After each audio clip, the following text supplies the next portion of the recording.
सरस्वती नमस्तुभ्यं वरदे कामरूपिणी विद्यारंभं करिष्यामि सिद्धिर्भवतु मे सदा श्रुति स्मृति पुराणानाम् आलयं करुणालयं नमामि भगवत्पादं शंकरं लोकशंकरं पुराणं न्याय मीमांसा धर्मशास्त्रांग मिश्रिताः वेदाः स्थानानि विद्यानां धर्मस्य च चतुर्दश आयुर्वेदो धनुर्वेदो गान्धर्वश्चैव ते त्रयः अर्थशास्त्रं चतुर्थन्तु विद्याः अष्टादशैवताः ओम शांति शांति shanti.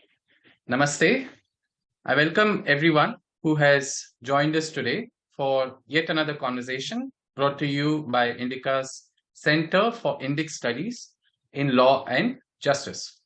We are joined today by Dr Neerja A Gupta. She is the Vice Chancellor of Sanchi University of Buddhist-Indic Studies. The title of today's conversation, Governing Principles of Democracy in Ancient Sanskrit Scriptures, is a part of the title of Dr. Gupta's paper in the recently released book, India, the Mother of Democracy, which was announced by the Indian Council of Historical Research in November 2022. In this conversation, Dr. Gupta will present some key points from the aforementioned paper. So once again, I welcome everybody who has joined today. A few words about Dr. Gupta, who perhaps doesn't require an introduction. Dr. Neerja A Gupta is, as I said, the Vice Chancellor of Sanchi University of Buddhist-Indic Studies. She's also the Chief Coordinator of Bharat Shodha Sansthan, Ahmedabad, Gujarat, and the International Academic Chair at GOPIO, New York. An author of 22 books, she knows 12 languages, 9 Indian and 3 non-Indian languages, and she has supervised 27 PhD students and 25 MPhil students during her about 36 years of service in academia. Some of her other noteworthy appointments include being a member of the Inter-Religious Dialogue Committee as the representative of Hindu Dharma. This committee was formed by the Reverend Pope in Vatican City. She was also the principal director of the Government of India Ministry of Home Affairs Committee on Article 370 and an expert in the Advisory Committee for Research and Art Installations in the new Parliament building in New Delhi. I welcome you, Dr. Gupta. Thank you so much for joining us today on this platform. Thank you so much. I feel privileged to join INDICA and all of you, Shri Mek Kalyan Sundaramji, and other colleagues who have joined over there. And I also feel very happy to interact on this topic, which relates to the Shruti, Smriti, Mahakavya, and Bhashya. So I would prefer to stick to this topic in today's session. Wonderful. So you might, since you said you're using a PowerPoint, you could perhaps start. So I would also use a PowerPoint because much has been taken from the scriptures. And when we talk about the scriptures, not many of us have gone through in detail. So it's always better to have a support of the PowerPoint.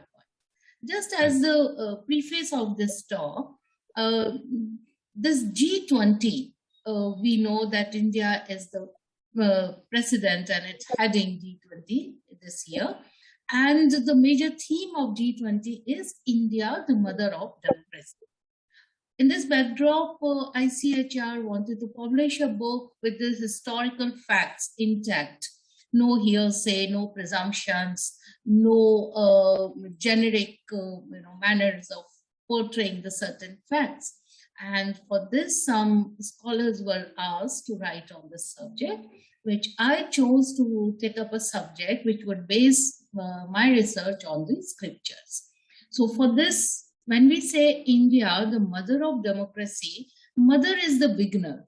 Mother is the from where the idea triggers, from where the actual source of a particular happenings take place, or something which emerges. So when we say mother, there is still scope to evolve, but we find the roots over there.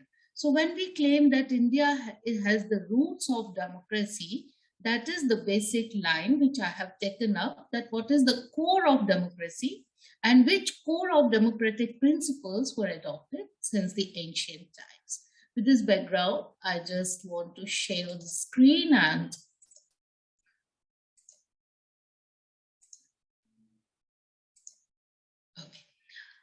well, recently, about a year back, last year, we found India at the 46th position in the world democracy. What are the criteria? There are 4 types of democracy this particular organization said: full democracy, half democracy, flawed democracy, hybrid democracy, authoritarian democracy, and so on. India is said to be in the flawed democracy. Now, when we say flawed democracy, then there has to be some parameter. These are the parameters. They say electoral process and pluralism, then government, how do they function, what is the political participation, what is the political culture, and civil liberties. These were the 5 pointers on which India was placed at 46th position under flawed democracy. Now, I have a problem with these pointers, because if these pointers make certain other countries as full democracy, then to my mind, much has been left out of this. For example, freedom of speech, freedom of media, basically how do we look at the society in the utilitarian aspect, so on and so forth. So the idea is, when we judge democracy, there cannot be just one prototype. The ultimate good of the people and the king rejects all selfish motives. These are the 2, we can say, the points between which the entire governance works. For this, we have taken up that why do we claim India as the mother of democracy and where others lose out? Majorly because of our culture and civilization, we have a long span, and we have the proofs of that longest civilization. In that longest civilization, one may not assume that it was only monarchical or only authoritarian. There have to be multiple forms of government. Looking into the size of India also, it's very difficult to say that only one form of government was functioning. So it's a multiple layered society, and in the layered society, we find many types of forms of government, which can't be said only monarchical or only democratic or only republic. So we have some problems in claiming openly that India is mother of democracy, because we are very apologetic. We want more and more and more proofs, and no proof is the last proof. We keep on searching for more proof. So nothing could satisfy us. And this happens because we have been told that anything which is best is beyond test. I have always used this, thing over there, synonym. Why? Because we think they are already tested, and they claim the perfect research tools are there, they can judge, and then they come to the results. We don't counter that. We never counter any theory which comes from the West, and immediately we try to fit in our jackets into those terminologies, into those definitions, into those modalities.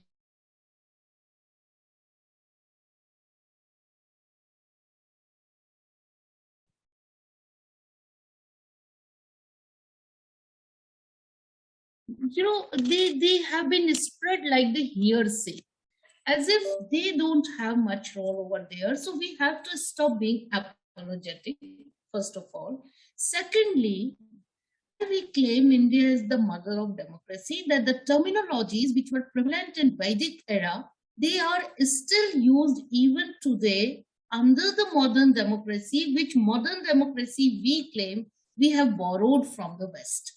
So we have the same terminology of Rashtrapita and Rashtramata and Mantri and Sansad, Sabha, Samiti, Paur, Gan, Janapad. There is a continuity of the terms. Suppose these terms were oblique with the idea of democracy, we would have rejected these terms. So when we use the same terms since Vedic era, for which we don't have a fixed time, so minimum 4,000, 5,000, 3,000, we should claim these years. If there is a continuity of the terminologies, then also it is proved that we were having the same idea of governance.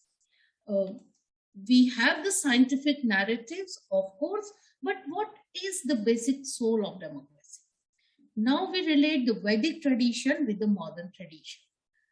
There are villages which have been given their own governance. They were the units of governance and they were having their own heads.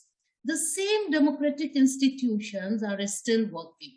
We have panchayat and we have gram and zilla and janpad like that. Then all of that is fixed up with some philosophy. What are these philosophies? The philosophies of tolerance and truth. These are the primary governing principles which liberate the form, which actually gives the right to a king to liberate the governance for the smaller units. This I'm not saying these are some of the scriptures I have referred for this particular research. There is a list of scriptures. Now, another way to test is, when we read Mahabharata, my young friends say, oh, Mahabharata is a scripture.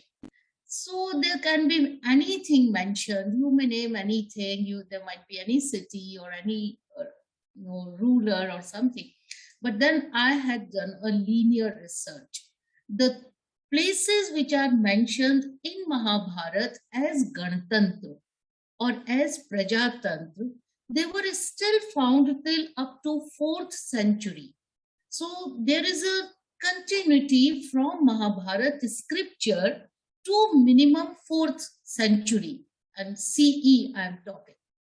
And then the reference of these places are again found in many present day authors or geographical positions, demographic positions. Some of them are here. For example, Hriday Guha is there. Now this Hriday Guha and Andhakavita, they are the Hindu Kush, they are the Himalayas. And we find even now Hadda and Andhakut in Afghanistan. These the coins were found up to 4th century CE of that same kingdom. Malvi, Malwa, Chudrak, Trigarth. That's why I created this list, that what are the evidences that these Ganatantra actually, they existed. Because later on we found either some inscriptions or some coins or some literary references or some archaeological evidences. So there is a continuity. Suppose there were no republics or no democratic states, how Mahabharata had this idea and were mentioning with the same names. And these coins were not issued in the name of king. These coins were issued in the name of people. If you can see here, civis. Now, civis coins are found in the name of people. We also find somewhere in the Prayagraj inscriptions, Shilalekh and Panini, Kautilya. There are some belts in Yamuna around Saharanpur, where again we found in the inscriptions and coins the reference to those places which were mentioned as Ganatantra in Mahabharata. So it's a 3D test. 3D test in the sense of the terminologies we have continued to use. We have the scriptural references. And the third is we have the physical evidences which are available even today.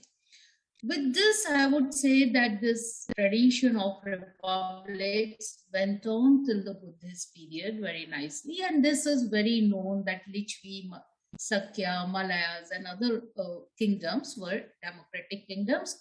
The cross references are also found in some of the foreign writers. Many of them were Greek writers. They have mentioned about these kingdoms. So it's not only the Indian writers who were mentioning them as the republic, they were also mentioned by the foreign writers. Not only Greek, later on we found in German writers, we found in Sri Lankan writers, we found in Chinese writers. So there is a repetition of the mentions of these accounts. Now, why do we call them democratic state? Because we know the kings used to rule over them. But the monarchy is not always authoritarian. Why Gandhi calls up for a Ram Rajya? It's not a person Ram who Gandhi aspires for.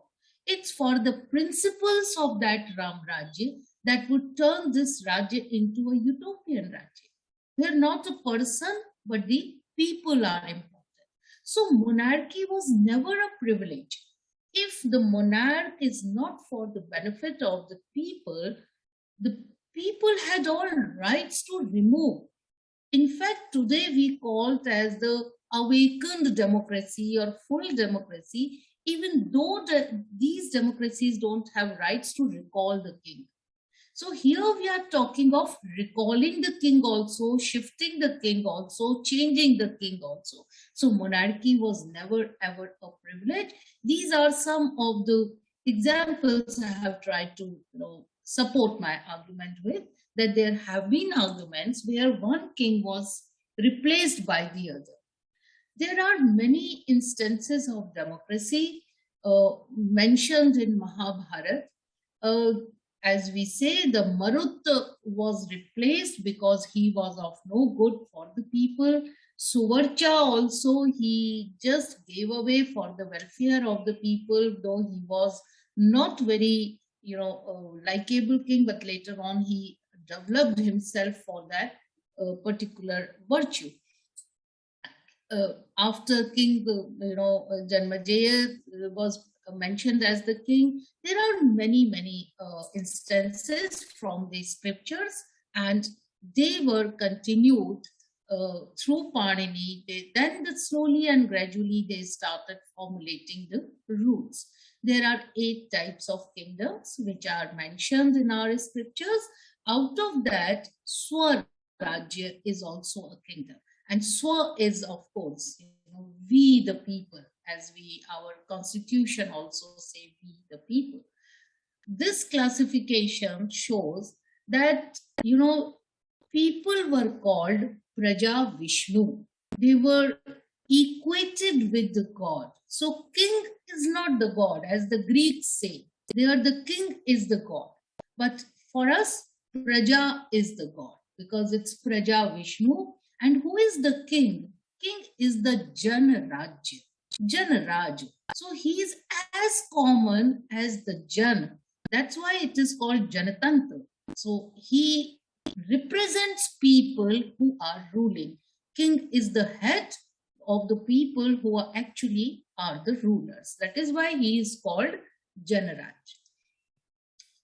What are the benchmarks of the democracy? If we want to see that, then it is, of course, it shuns absolutism, arbitrariness. There have to be set rules of principles. They reject subordination. The methods are very well defined. Even the king cannot differ from the mentioned laws and procedures. Supremacy of law was there. It's not that the king has some privilege. The king was not to legislate. This is very important. King was never given the right to form laws. There is a legislature, and the formation of legislature was in a very scientific manner described and prescribed how the law will be formed. I'll show you quickly in the further slides. And each one is equal in the eye of law. So whether you talk of executive, whether we talk of legislature, whether we talk of judiciary, which are the 3 pillars of democracy, each one is not only independent, but they are also well defined, and even king cannot surpass those principles. Similarly, there were well-defined rules to protect the minors, the women, the older people, the helpless people, and the types of courts we had. Not only the review courts, not only the people's court, as we say, the people are the punch or the judges, but we also had the mobile courts. I'll give you those instances. This is only a preface to what is there to find our ancient democracy with. And there was an active participation of people in legislature, executive, and judiciary. In fact, to me, when I read these scriptures and find these laws, today's democracy anywhere in the world looks very short, looks very, very flawed, looks very limited, because it has a very narrow eye that, somehow you just do the paperwork and go. Don't check whether the people are happy or not, whether they are participating or not. Voting is not only the way to participate in the government. The functioning of the government, the governance, should go to the people. And that is what we find in the ancient Indian democracy. Well, dharma is said to be the highest principle which would govern. And dharma, when we talk of dharma, there are trivarg. What is trivarg? Dharma, arth, kam. But dharma, arth, kam, not always in this order. So to some kings, dharma can be the main ideal. To some, arth can be the main ideal. To some, kam can be the main ideal. I give you an example. For Marxist rule, earth is the main ideal because they judge everything with the eye of economy, finance. For materialistic society, for capitalist society, calm can be the main ideal. For some of the Eastern Oriental societies like Bhutan, where it judges the happiness quantum of the people, dharma can be the main ideal. So it's not always the same order, but a good king has to see that there is a proper balance in this trivarga. And this trivarga is mentioned many times in many scriptures, including Mahabharata and Ramayana. And to maintain the balance in the trivarga is called Rajadharma. When you have a proper balance of trivarga. So what do we say? What is dharma? Dharma is nishreyase sadhanatvena dhareti. That we have to exert.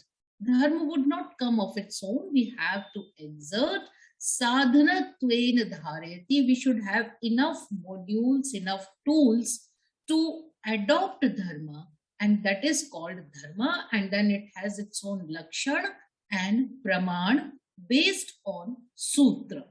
So we have to have a theoretical correctness when we talk of Rajadharma. This is what Trivarga told by Kautilya, told by again Manu and Ramayana, Mahabharata, Kamandaka Nitisar, Shukra Nitisar, Ravan Sanghita, many other scriptures, they talk about Trivarga. Trivarga, as I explained, what is Trivarga? It's a proper balance of dharma, arth, kam. There are identification of the kings. Now, what type of king or what can be the level of the king? So, who collects taxes from about this money to this money is called Samanta, then Mandalik Raja, then Raja, then Maharaja, then Swarat, then Samrat, then Virat, and then the Sarvabhaum, that is the sovereign. This is how the Chakravarti, the stair or the hierarchy goes on. So the minimum is the Samant and the maximum is the Sarvabhaum or the sovereign Chakravarti. Then suppose someone is unable to collect, suppose someone is Samanta but unable to collect 3 lakh rupees of fine, then for that period of time he has been taken away with that title till he attains that title, that position again. It's something like these flying returns points, frequent flyer points you have from airlines these days. If you are if you have earned this much of points, then you have a silver card, or if you have this much of points, you have a gold card. But see, we are talking of ancient India. There also they had this bifurcation, that how would you judge the supremacy of the kings without even telling, without any war, without any use of power or force. It's just you perform and you attain the quality. You perform and you attain that particular title. It was as well laid, and everyone would accept that. We know that Rashtra word has been, made obvious in many of our scriptures. I'm not going into the theory of Rashtra, but we must know from where the word king generated. There was no king earlier. People were the owners of their own world. It happened that when there was a war between demons and the gods were defeated again and again, and they realized because they don't have a king, so they are being defeated. So they chose to have king, and then Soma, that is the Chandra. Som was made the king, and thereafter Indra started on his direction as the king, performing the king's act. This is how they started. Atre Brahmin says that a king, you just announce and someone becomes the king. It's not that easy. There is a Mahabhisheka. Mahabhisheka, it goes on with layers. There are vows after vows, just like Saptapadi. Like in a marriage, you take vows. King has to take harder than that, all those vows, and each vow will bind the king. So he has all those, the threads around his wrist. Each thread will take him to next level of vow. So king is always a bound person who has to be Maryada Purushottama. That is how the king is defined. Selection of a king, again, it's a process. People were asked, they were asked to choose the king. If they are not happy, then that person is not made the king. So it's not a hierarchical privilege to take over the Yuvraj or to take over as a king. So there is no crowned prince in that manner. Then what are the criteria that a king is being selected? This is the criteria that a king should be able to look after all human subjects from all four directions of the air and upper and lower. Like he should be able to protect all the six directions, should also make the golden wealth, should also bring prosperity to the people, and should also look after to royal devotees. Royal devotees is something like Rashtra Bhakti. Those who are Rashtra Bhakt, the king has to look after them. And of course, in a kingdom, people have to be Rashtra Bhakt. You cannot be Rashtra Drohi and still live and take privileges in that kingdom. So all the elements, who will choose the king, how the kings will be chosen, what are the parameters, and what are the king's duties. These are all mentioned in a third way. So it's the public's view how the king would be selected, and then whatever wealth king attains, it has to be given back to the society as a dana. Then these are again the hierarchy of the people. Like the minimal is Sadaspati, and then we have Raja or Nripati or Vishupati, just like that. So there are the categories of the kings also. These categories again on the basis of the size of the place he is owning. Like if it is a village, it would be Sadaspati. If slightly larger, then Brahmani. If larger than that, then Kulpa. Like we have today, the Gram and Zilla and Janpad and state, like that. Then this is very interesting. If the king is non-performing, then he would be removed from the seat. Aparud. Arud is to throne, and aparud means to dethrone. So a king is dethroned also, and not only dethroned, the king is then given some yajna, and that he has to perform that principles of chastity like paschatap, and then he has to purify himself from that process, and after that process he has been given back the seat if he does that. Otherwise the other person would be made king, and that is why he is called Janarajya. So we modern democracies still don't have this particular provision of Aparud Raj. We know in modern democratic system there is a direct and indirect democracy, and we know the parts of it: public decision, undertaking, repatriation, referendum. These were all present in our Vedic period. Parliamentary and ministerial forms of government, presidential form of government, federal, unitary, everything is specified, and we have the practical examples of those kingdoms.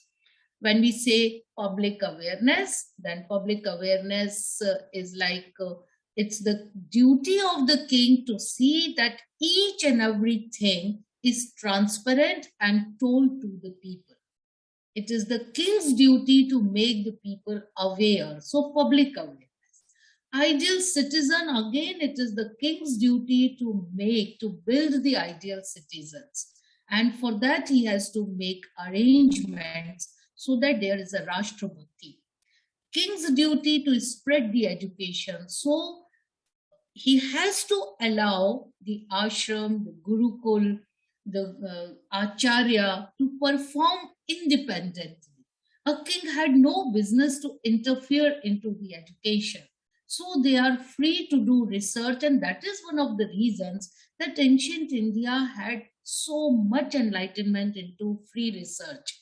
And we really had, what we say, optimal research on those areas in science and mathematics and medicine, in grammar, where the world didn't have any idea about it.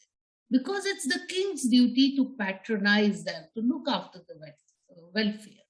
Then sense of national unity, it is through, when will be the national unity formed? If there is a real happiness, where there is no internal jealousies among the society and other groups. So he has to take care of those smaller issues which will bring the duty-born society. There is no burden on one type of society, no criticism of other society. As we know from the Sanskrit, that we should not keep the fire burning. Otherwise, even though it looks diminished, it will burn out everything. King's duty is to keep all the fires extinguished. Rule of law, yes, the king is not above the law. He must place himself as well to the test of the people, should be answerable, should be justifiable to the people, and then only there can be rule of law. And then, of course, the local self-government, as there is a bifurcation that there are 10 villages called Vrind, 10 Vrinda are called Mandala, and so on and so forth. Like they have Tehsil, and then they have Janpad, and they have Rajya, and they have Rashtra. So these are very clearly distinguished, and the bifurcation is grouped into different forms. And then the last is the sense of equality. And the sense of equality up to what level, and then there is a comparison with the sun, that though the sun sets, even the setting sun has its own rays, the entire Rajya in the same manner as the king must look after. It's not that whenever everyone is not looking or anyone is not looking at the king, he can behave differently. It's not like that. Then there is, of course, division of power mentioned both in the unitary and federal forms of governments. So, of course, the king was the head, but then king had given the administration to Brahmani, Vishaspati, Sadaspati, and Ganapati. Then the justice was given to Pradaviveka and Pradeshta. The executive systems are given to Samharta, Sangharta, or we say like Vishnu, Samharta. Similarly, the institutions are formed, and today we have only Lok Sabha and Rajya Sabha. But Vedas tell us about the third type of Sabha, and that is called Sabhavati. That is only for female representatives. So we had Sabha, Samiti and Sabhavati. Like that, the division of power was very much in place. As this can be seen here, and how many times this has been repeated in what Vedas. Each slide has its own referral points also. I have tried to give that source also. Then, this talks about Sabhavati. Again, Sabha, Sabhavati. And what is the functional purpose of these Sabha, Samiti and Sabhavati? That they all become unanimous in formulating that particular law which is good for the people. That is the basic thing. Then what is the Saptang theory? Saptang theory is that there are 7 constituents of the king. Of course, the Swami, that is the king himself. Then he has ministers who are called Amatya. Then he has territory. These are the 7 identification of a Rajya. Janpad or Rashtra, Durga, Kosh. I'm sure these many people know. I'm not going to repeat it because this is very famous. It has been used by Manu, then Chanakya, then Ashoka, and many other kings as well. Then Shukraniti Sar talks about 10 ministers. This is very interesting. I found it, that how the whole world was divided according to space. So there are 3 spaces. The first space is this, below the earth, what we say Patal Lok. The second space is the space that is Antariksh. And the third space is Prithvi. So what we call Trilok, Dharti, Akash, Patal, like that. And there are the ministers of each space. So when we talk of Patal Lok, Dayu, Varun, Mitra, Surya, Savita, this is the Antariksh. Dayu, Varun, Mitra, Surya, Savita, Vishnu, Chandra, Aditya, Ashwin, Vivasana and Twastha are the ministers of the space. Indra, Rut, Marut, Prajanya, Aap, Matarshva, Kush.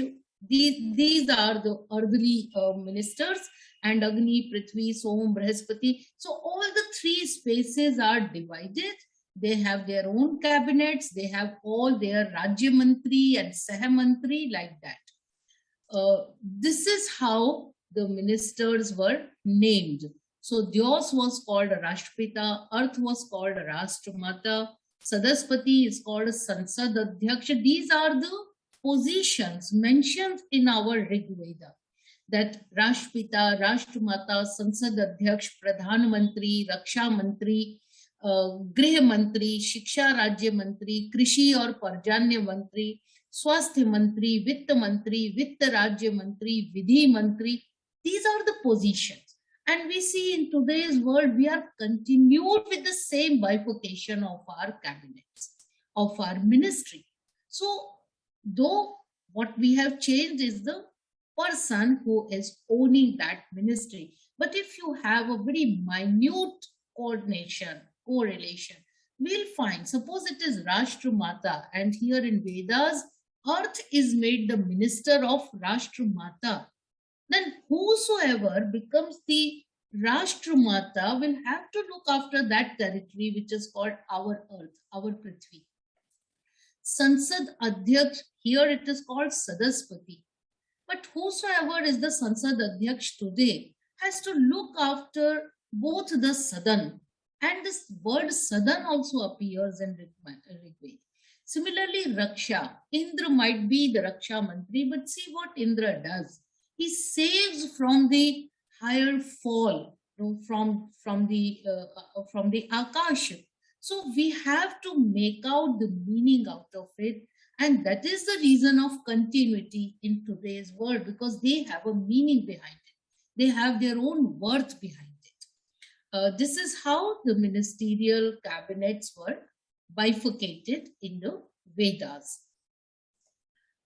Then we have the Parishad. Why do we have the Parishad? Because the Parishad will only decide the size, on what size we need the officers. So after that, and so this Parishad means they are the legislators. How they will form the law, because it's only the Parishad which will make the law. So 3 persons, one from each who knows Vedas or logics or the Nirukta or Mimamsa, one who recites the sacred law, 3 men belonging to students, householder, that is grahast, or vanaprasthi. So from each section you find this parishad is being formed. They constitute a parishad and only they can make laws. So if we see the each, and this is not for all types of law. For one type of law, one parishad. Then for another type of law, another parishad. So there are numbers of parishad which have representatives from these sections of the society. That is why we claim that India is the mother of democracy, because there is a direct participation even in formation of law. This again, I'm repeating that king had no right to form the law. So what would be the order? We have Parishad. What rule Parishad has to form? We know there are Shruti, that is the Vedas, then Smriti, that is the Puranas, and then Vyavhar. Vyavhar is the public behavior. So they have to follow what is written in Shruti, then they have to adopt from Smriti, and then from Vyavhar. Then there is another sutra which says, suppose there is a conflict between Shruti and Smriti, then what to do? So they say, then Shruti will prevail. But suppose there is a conflict between 2 Smritis, then what should we do? Then we should go to public behavior. What is the Vyavhar, Prachalan? So this is very well defined in formation of law. This is the file movement. This is very interesting. Suppose some minister wants to form a law, then how should the law be formed? The minister will ask Parishad, the Parishad will give the proposal, then that minister will take the proposal to the Prime Minister. And the Prime Minister will, if he finds it appropriate, am I audible? Sorry, I'll see the... Yes, you're audible, but your video has frozen in the last 20 seconds or so. Okay, so let me just take out while... You could turn off the video and switch it on again.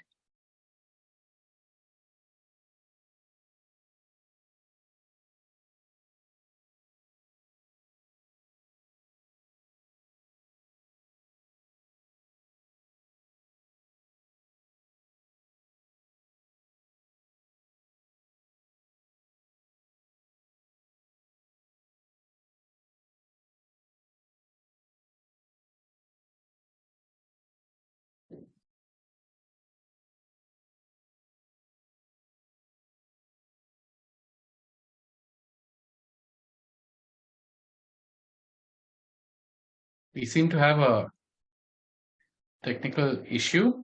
Please bear with us.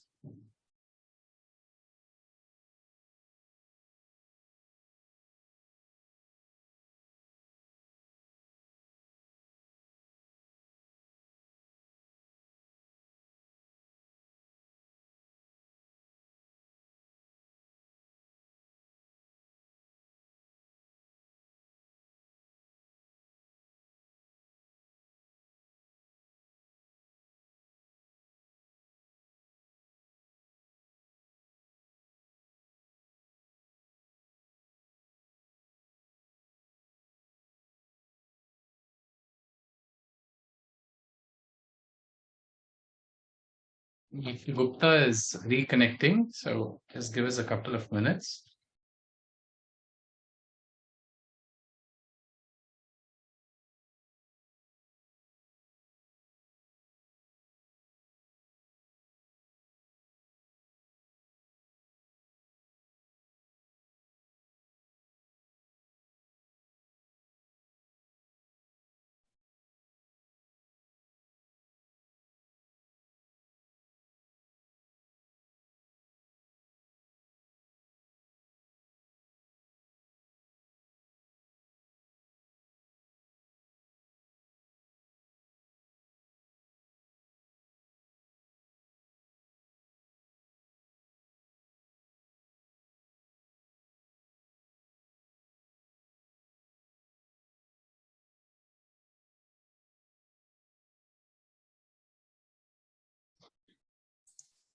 Yeah, I think now it's Yes. connected. So I'm so sorry for this.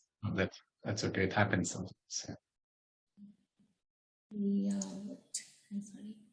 Okay. So,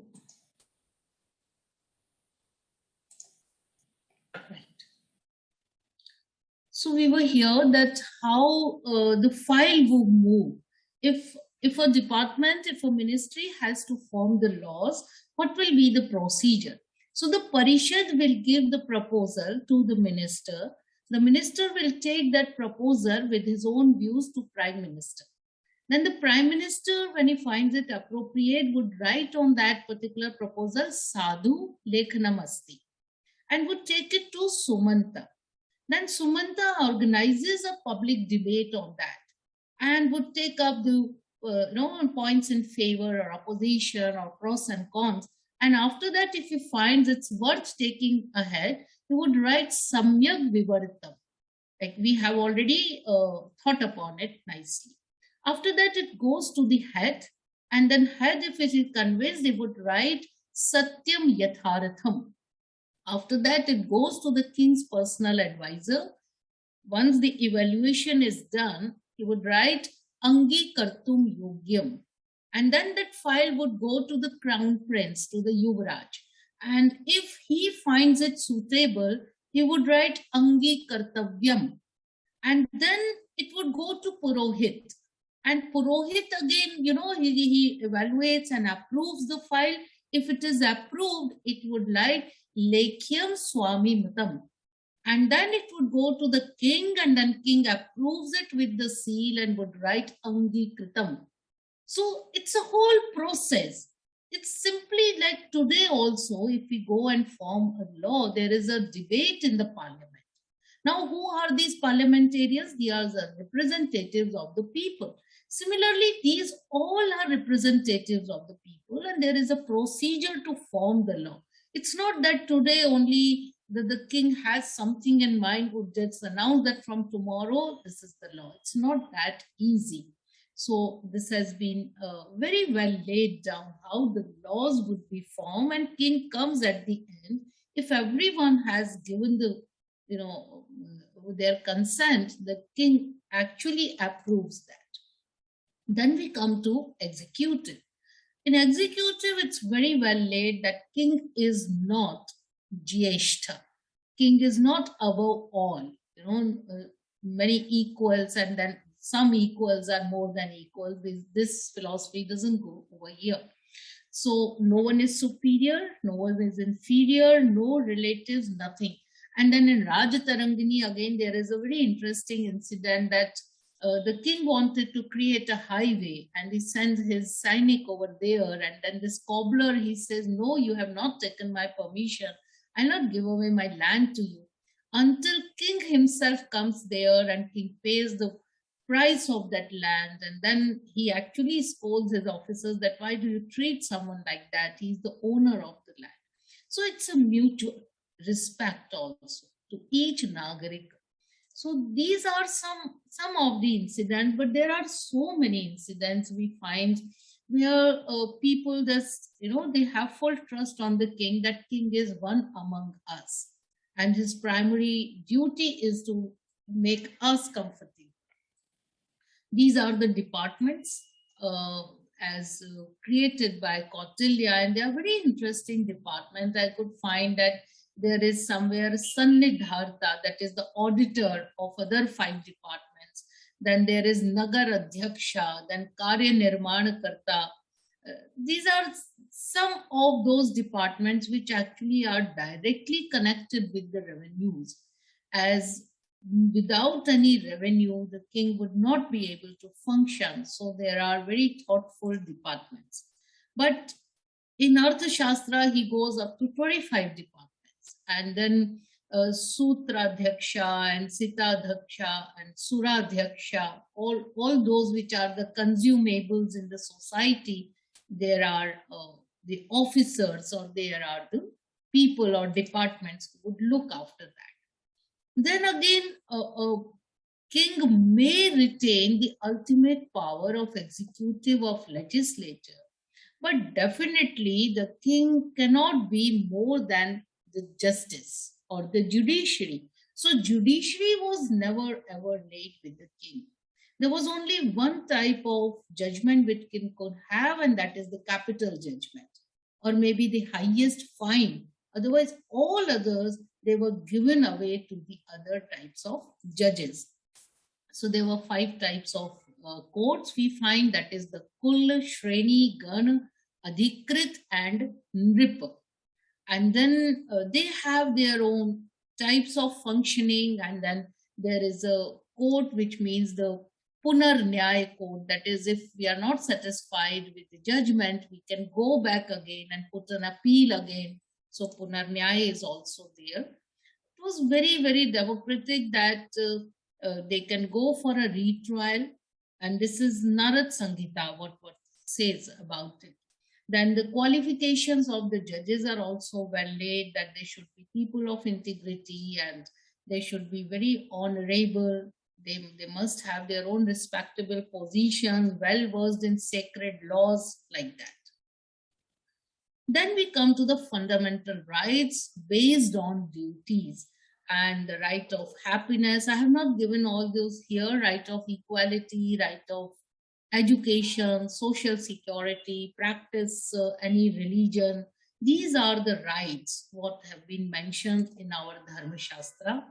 This is very interesting, that truth alone would win, and that is Satyamev Jayate Nanritam Satyena Panthavitato Devayana. It's only the truth which would win. And this scripture is so very interesting. It says Sabhavan Praveshtavya Vaktavyam Va Samanjasam Abruvan Bruvanapi Naro Bhavita Kilavish. That only the truthful will enter into the Sabha, whether it is Rajya Sabha or Lok Sabha. If only you want to speak the truth, you have a right to enter. You cannot speak untruth in the Sabha. One who does not speak will be a sinner, will be treated equivalent to a sinner, and will be punishable. Then the behavior of the parliamentarians, it has been written in Manusmriti that they should be very wise, very intelligent, and should not stick only to one individual views. It should go with everyone. They have to be in consent with other people, must respect other people. And the perennial spirit of democracy we find is Sahaya Sadhyam Rajatvam Chakramekam Na Vartate. King alone cannot rule, king alone cannot decide. He needs Sahayak. He needs people who can assist him. Kurvit Sachivan Tasmat Tesham Jashrunamyan. He must have his own ministers, and these ministers should listen, or he should also listen. It's vice versa. So this is very important, that this we claim as the spirit of democracy. I would end this with Kalidasa's this sukta, Avishramo Ayam Lok Tantra Adhikara. He is a Shringar Kavi. Kalidas is not a Kavi who would write the political commentary or drama. And Dushyant is the highest level of Shringar, Nayak. And when he is going in search of Shakuntala, wandering here and there, the minister comes running and says that, "Oh Raja, you have forgotten to take out these orders. First you sign these and then you go ahead in the search of Shakuntala." Then at that time, he says, "At avishramoyam lok tantra adhikara." This lok tantra doesn't let me take a break at all. Bhanu sakravyukta turanga evratrin divam gandhavaha prayati. Whether it is day or night, which is always like the breeze which goes on and on and on, or shesha sadavahita bhumi bharaha shashthanshu vritterapi dharma esha. Either, or like the Sheshanag who is having the whole burden of this earth, a king is crowned with that burden, and that 1/6, he just takes only 1/6 part But see, he has to be burdened like everyone, and that is called dharma, that is called Raj Dharma. So this is how we have traced some of the principles of democracy in our scriptures. Here I stop my presentation. This is in brief. We can understand that there are lots of suktas and other things, but this is in nutshell how we can claim we find the traces of democracy. Thank you. Thank you so much, Dr. Gupta, for giving an overview of, or at least some parts of your paper, which part of which is the title of today's conversation. So for people who are interested to read the paper in full and to kind of access the references, one way to do it would be to also, see and pick up a copy of that book of India, the Mother of Democracy, which is available right now. If you have a few minutes and if there are any questions, then Dr. Gupta, we could take maybe one or two questions. In the Q&A box, I see Anupam Pandey, who says thank you so much, very useful insights. And then he has two questions. Maybe the second one might perhaps be more specific to what you have presented. Okay. In case you want to take any of these questions. So I can take, I find only one question, and that is any reference to court structure and who is supreme at per Vedas, if any conflict between court and government. Oh, there are long mentions of courts and their functioning. And the supreme of court is king himself. As we have the president, the president has the right to go for any sort of judgment and overturn that. Similarly, king was given this right. But then there are categories. This is not directly to the king. So there are procedures through which one can go to the king. Well, the conflicts are also mentioned in many of the scriptures about the judiciary. In fact, I have come up with a monograph only on judiciary. So that is on the print, if we can do that. There are, of course, the conflicts and all, but then the king has a right, like we have to form a committee, like we can form a JPC, in today's parliament. Similarly, the king had a right to bring in the special scrutiny committee, and whatever is the suggestion of that committee, the king would take over the call from that. So there is a procedure. And may I know what is the name of the monograph, in case that is something that that can be shared at the moment? We are just saying it our the judicial procedure in the ancient scriptures. It's as simple as that. Okay, great.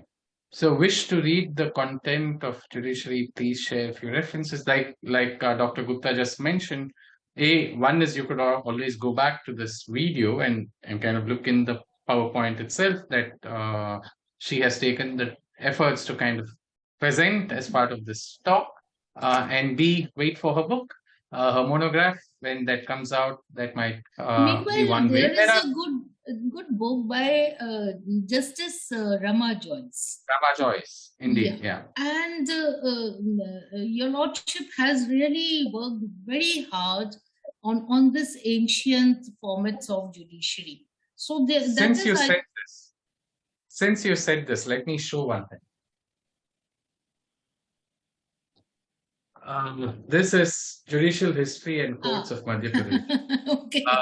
And this actually has, since you mentioned Rama Joyce ji, his book, there is the initial portion which is actually attributed to him significantly. And his, his books are very famous. So many, when I see many of the references, I know that this scholar has at some point of time touched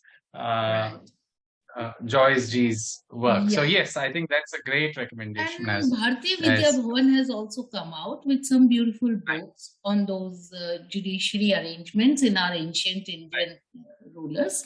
So that can also be referred, and everything is in public domain. I think even online they will find it. Correct. Some of the older books are actually available in public domain. And actually, I must say, people should read the judgment on Ram Mandir. This particular thing has quoted so much from the ancient text on judiciary, and very well written, very well, and it is available online. We must Right. read because there are so many translations from Arabic, Right. from Sanskrit, and even from French in that judgment. Right. So we should Right. read that judgment because it gives us so much of insight. Right. Understand. So, Anupam, maybe you should, like, as Dr. Gupta mentioned, if you want to look at one of the books that already exists, you might want to note this down, Ramajois. Just look up his name and you will find works on ancient Indian law, jurisprudence, and more. With that, Dr. Gupta, I'd like to thank you for your time. Thank you for coming onto our platform and sharing what you did. This is an ongoing conversation, I'm sure. And part of the idea is for people to first be exposed, to the rich history that we have. And, as we reflect on it, we look at it critically, we look at it, but with an open mind at the end of the day. And there's nothing stopping us other than ourselves in not claiming what is rightfully visible in our texts. So I thank you once again Thank you so for much making for this time giving me to share. this opportunity. Thank you. I really thank you. Thank you. Namaste.